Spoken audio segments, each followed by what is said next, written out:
AIADMK rebel నేత షణ్ముగంకి షాకు, లేకపోతే ఆ 25 మందికి ఒక షాకు. వాళ్ళల్లో నలుగురు చేత రాజీనామాలు చేయించాడు విజయ్. మిగతా వాళ్ళు రాజీనామాలు చేయడానికి సిద్ధపడినటువంటి సందర్భంలో ఎందుకు వెంటనే మళ్ళీ ఎన్నికల్లో పోటీ చేసి గెలిచేసి విజయ్ ప్రభుత్వంలో మంత్రులు అయిపోదాం అనుకుంటే మళ్ళీ మీకే టిక్కెట్లు ఇస్తానో లేదో పొమ్మన్నాడు. దాంతో 5గురు వెళ్ళి ఏదైతే అన్నాడీఎంకేకి సంబంధించినటువంటి మళ్ళీ పళనిస్వామి దగ్గరికి వెళ్ళిపోయారు. మిగతా వాళ్ళు కూడా బేరం ఆడుతున్నారు. ఎవరైతే ఈ షణ్ముగం వర్గంలో ఉన్నటువంటి మిగతా వాళ్ళు మేము కూడా కొనసాగుతాము, మా మీద నువ్వు సస్పెన్షన్ వెయిట్ ఎత్తేసేయి అన్నటువంటిది. అదే సందర్భంలో ఆ చర్చ నడుస్తుంది. తద్వారా అన్నాడీఎంకే ఒక షాక్ ఇస్తే ఈ షణ్ముగం మొన్న ఎమ్మెల్యేగా గెలిచాడు, అంతకుముందు రాజ్యసభ ఉంది. ఇప్పుడు ఆ రాజ్యసభ స్థానం వాస్తవంగా మేమే అన్నటువంటిది వాళ్ళు ముందే చెప్పుకున్నారు.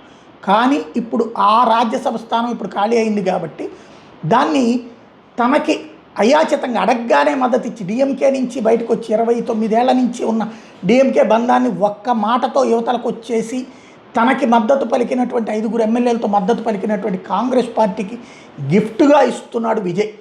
చిదంబరంని కలిసి ఆ మద్దతు ప్రకటించాడు. ఒక సీటు రాజ్యసభ సీటుని, తమిళనాడుకి సంబంధించిన రాజ్యసభ సీటుని కాంగ్రెస్ని తీసుకోమన్నాడు. దీంతో ఏఐఏడిఎంకే రెబల్ వర్గానికి మరొక షాకింగ్ పరిణామం అయింది. మరి మిగతా ఎమ్మెల్యేలు రాజీనామా చేస్తారా, లేకపోతే ఇట్లాగే సపరేట్ కూటమిగా ఉంటూ విజయ్కి మద్దతు ఇస్తూ ఏదో ఒకటి తృణమో పడమో గ్రౌండ్లో పుచ్చుకుందాంలే అనుకుంటారా చూడాలి.